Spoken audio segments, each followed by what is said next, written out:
É correto pedir aos anjos como fazem os católicos ou na Cabala sobre os 72 anjos?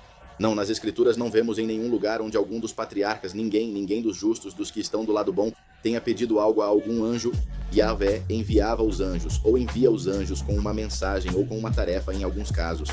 E no antigo pacto, como representantes do Todo-Poderoso, isso foi o que levou muitas pessoas a se desviarem e começarem a pedir aos anjos, mas foi assim que começou a idolatria. Em Apocalipse vemos um verso onde Yahu-Hanan, ou João, o que escreveu o Apocalipse, se inclina diante de uma laje, e o anjo Malaque diz para ele não fazer isso porque são co-servos.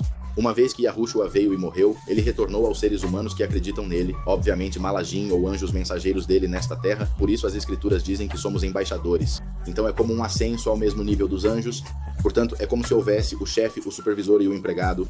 Quando o empregado se torna supervisor, obviamente já é igual, ganha o mesmo e não precisa, por assim dizer, ficar se cuidando ou com medo do supervisor, mas já tem a mesma posição e, portanto, é a mesma coisa neste caso, no sentido de que agora o ser humano não deveria se inclinar diante dos anjos, porque Yahushua não se elevou ao nível dos anjos, e só nos inclinamos, como o próprio Yahushua disse, diante de Yahweh, o Todo-Poderoso, só a ele adorareis, como ele respondeu a Satanás quando Satanás disse para ele se inclinar diante dele. Satanás, sendo um anjo, pedindo ao Messias que se inclinasse.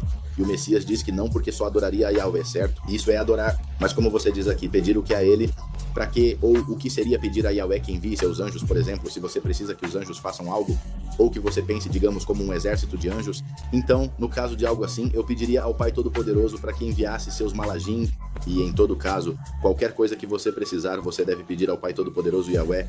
Ele não é como se estivesse muito ocupado, não é como se não pudesse com o que se pede. Então é semelhante ao que lemos recentemente em Reis, sobre quando um rei estava mal, estava doente e mandou perguntar a um falso Elohim se ele iria se recuperar em vez de perguntar a Yahweh através do profeta. Então, como ele não perguntou a Yahweh, Yahweh enviou uma mensagem através do profeta dizendo que ele ia morrer. E assim aconteceu. Então isso é basicamente perguntar ou pedir a um anjo. As pessoas estariam caindo em acreditar ou adorar a criação em vez do Criador, e assim é como muitos anjos caídos se fazem passar por anjos de luz e enganam muitos.